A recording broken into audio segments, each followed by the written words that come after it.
अस्सलाम वालेकुम, welcome back NPRT tips YouTube channel. आज मैं आपके साथ CS401 की जीडीपी का सोल्यूशन शेयर करूंगी। तो इसकी जो ओपनिंग डेट है वो 23 है और ये 24 तक आई थिंक ओपन रहेगी। नेक्स्ट उन्होंने यहाँ पर कुछ इंस्ट्रक्शन बताई हुई है हमें।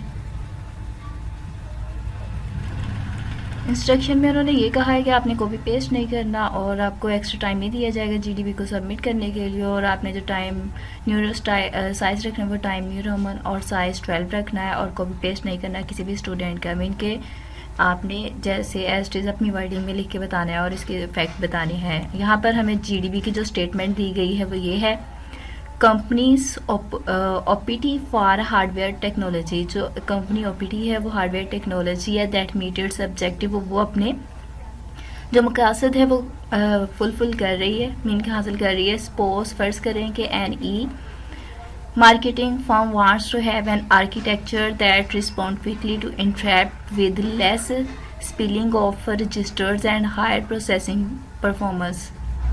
यहाँ पर वो बात कर रहे हैं कि आपने क्या करना है कि आपने जो मार्केटिंग फर्म के लिए एक आर्किटेक्चर बनाना है वो बहुत तेज़ी से रिस्पॉन्स करता हो और इंटरैक्ट करता हो विद लेस स्पेलिंग, के रजिस्टर ज़्यादा फैलते ना हो और उसकी हाई प्रोसेसिंग हो, उसकी परफॉर्मेंस अच्छी हो, जो CPU के ऊपर वर्क हो रहा हो। You are required to pick इधर अ स्टैक बेस्ड मशीन और a register based machine in the given scenario. उन्होंने कहा है कि इस सिनेरियो में आपने क्या करना है कि रजिस्टर बेस या फिर जो स्टैक बेस है उसको चूज़ करना है और उसी के ऊपर आपने क्या करना है, अपनी जीडीपी लिखनी है। The selection of either architecture must be supported by logical reason. और जिसको भी आप सपोर्ट कर रहे हैं, मे भी वो स्टैक बेस है या रजिस्टर बेस है, उन दोनों में से आपने उसका लॉजिकल रीज़न बताना है।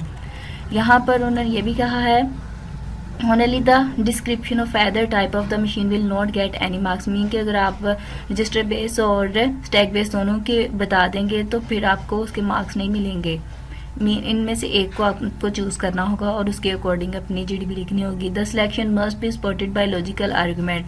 आपका जो आर्गूमेंट हो वो लॉजिकल होना चाहिए। तो मैंने जितनी भी सर्च की है, इन माई पॉइंट ऑफ व्यू ये रजिस्टर बेस्ड इसमें यूज़ हो रही है। यहाँ पर मैंने कुछ आपके लिए लिखे हुए, इसके तकरीबन उन्होंने कहा है मिनिमम 200 वर्ड्स होने चाहिए। तो रजिस्टर बेस क्या होती है? It is a register base implementation of the virtual machine होती है the data structure where the operands are stored in based on the register of the CPU में। आपको पता है रजिस्टर CPU के तौर पर काम कर रहे होते हैं और उसमें क्या होता है, पुश और पॉप का फंक्शन नहीं होता है जैसे स्टैक में होता है। Last first in last out की जो पहले आएगा वो बाद में जाएगा। But the instruction need to contain the address. यहाँ पर क्या होता है, ये जो हमारा ये रजिस्टर बेस्ड जो मशीन होती है वो एड्रेस को स्टोर कर रही होती है, जितने भी ऑपरेंड्स इसके अंदर यूज़ किए जा रहे होते हैं। नेक्स्ट उन्होंने कहा है stack based virtual machine are popular. ये आपको सोल्यूशन बता रही हूँ कि इसके अकॉर्डिंग हो सकता है, because they are triply easy to write. ये स्टैक बेस में क्या होता है कि इजी टू राइट होता है, लेकिन register based virtual machine are more likely to actual hardware के लिए ज़्यादा जो सूटेबल है वो रजिस्टर बेस्ड मशीन होती है। इसके बाद है register machine. A register machine is a hardware or software unit that when working with data takes it from memory।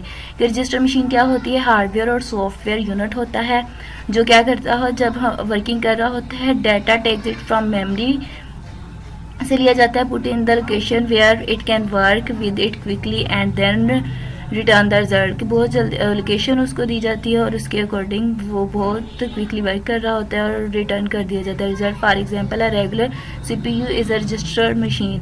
तो इसकी ये एग्जांपल थी। तो in my point of view based register है, रजिस्टर बेस्ड मशीन यूज़ की जा रही है। इस जो जीडीपी सोल्यूशन है आपने अपनी वर्डिंग में लिखना है। अगर आपको स्टैक बेस लगे तो आप उसका लॉजिकल फैक्ट लिख सकते हैं। Please like and subscribe my channel for latest update. Okay, अल्लाह हाफिज़।